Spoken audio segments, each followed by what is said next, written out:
Ils sont plus de 400 ménages, les victimes de l'incendie des avenues Pesage 2 et Irambo, communément appelées Louziba, qui vivent dans des conditions extrêmement difficiles. Certains sinistrés de ces avenues du quartier Nyalukemba dans la ville de Bukavu passent la nuit à la Belle Étoile avec des femmes et des enfants à la merci de toutes sortes d'intempéries. Depuis 48 heures déjà, aucune autorité urbaine ou provinciale n'a foulé ses pieds à cet endroit pour évaluer l'ampleur de la catastrophe ou encore compatir avec les victimes. Pourtant, le spectacle est désolant. Des femmes assises par terre avec des mains aux joues, à côté d'elles, leurs enfants qui cherchent des ferrailles dans des débris pour vendre. Tous ne savent pas à quel sens se vouer. Leurs maris et leurs garçons en âge un peu plus avancé tentent de confectionner des petits logis en tôle brûlée. Une situation qui laisse à désirer.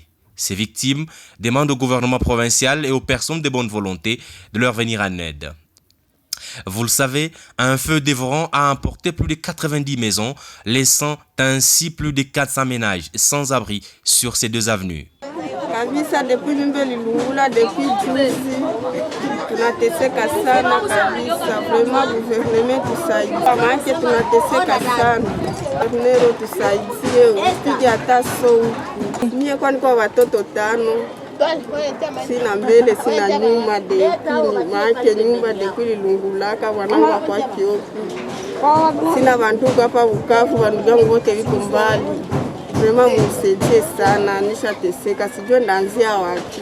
Une autre femme craint d'attraper le Covid-19 car les conditions dans lesquelles elle vit avec beaucoup d'autres ne permettent pas de respecter les gestes barrières. Pas d'eau, de nourriture, ni d'habits. La vie est vraiment intenable. Nyumba depuis siku ya 4 zilitulungulia na mpaka hivi hatuyaona hata mtu hata mmoja. Tunamusi batu baro mzuri mtuangalilie machi na sisi tusaidie kama na guvernere yetu mtikaze baba mwenjo baba mwenjo na mwenjo ba mama. Hakuna gisi niseme juu tunaishiwa kabisa kuona tena kartie yote nzima tena lilungula na kartie lilungulaga bazazi wote balisha tawanyika liko anatafutia watoto na mnaona corona iko maana tuko lala kwa magumu pamoja kwa lala maviwanja vyabo, wengine wanasaidiwa na manyumba wanaingiamo banamuke 5 wala 6 wanaingia nyumba moja kubanana, maana yake kubanana na tuko na watoto tuko chilizo tufiaye. Hatuna kwa kwenda, tuko tu hapa tu mviwanja yetu, mtusaidie babo, tusaidie guvernere, tusaidie na watu baro mzuri watusaidie bachikazi. Corona iko tukaogopa, tukaoniko sasa tukaona tutakufa juu ya hii corona. Watu wanabanana sana, mtoto unahangaika, hatujui tufanye nini baba, mtusaidie, tunalia mtusaidie baba. Cet écolier, lui, témoigne ne pas savoir comment finir l'année scolaire et commencer une autre. Il n'a ni uniforme, ni cahier, moins encore un soulier.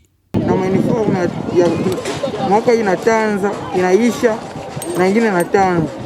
Kama unaweza tusaidia na shie, peke mwa hali ya hiyo.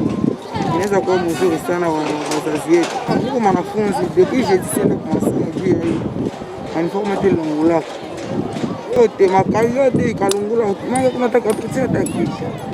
Smupenda, acteur de la société civile et victime de cet incendie, demande à son tour aux autorités de définir des mécanismes pour prévenir ces incidents à répétition sur ces coins de la ville de Bukavu.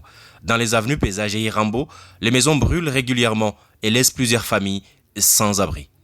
C'est une responsabilité partagée entre l'État, entre les gouvernants et les gouvernés. Moi, je pense que l'État devrait normalement réglementer cette affaire parce que ce n'est pas pour la première fois. Ça, je pense, c'est la 6e fois parce que avant c'était de l'autre côté, aujourd'hui c'est ici et l'année antérieure c'était de l'autre côté et on ne sait pas l'année prochaine ça sera dans quel côté. Donc c'est ça juste.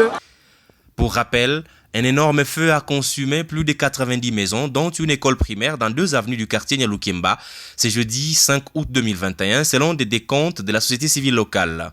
24 heures après, 3 autres maisons sont parties en fumée à quelques 100 mètres du lieu où a été déclaré l'incendie du 5 août. Selon des témoins sur place, l'électricité est à la base de tous ces récents incendies. Des jeunes de ces quartiers sont accusés de raccorder frauduleusement l'électricité sans aucune expertise aux côtés de l'énergie solaire.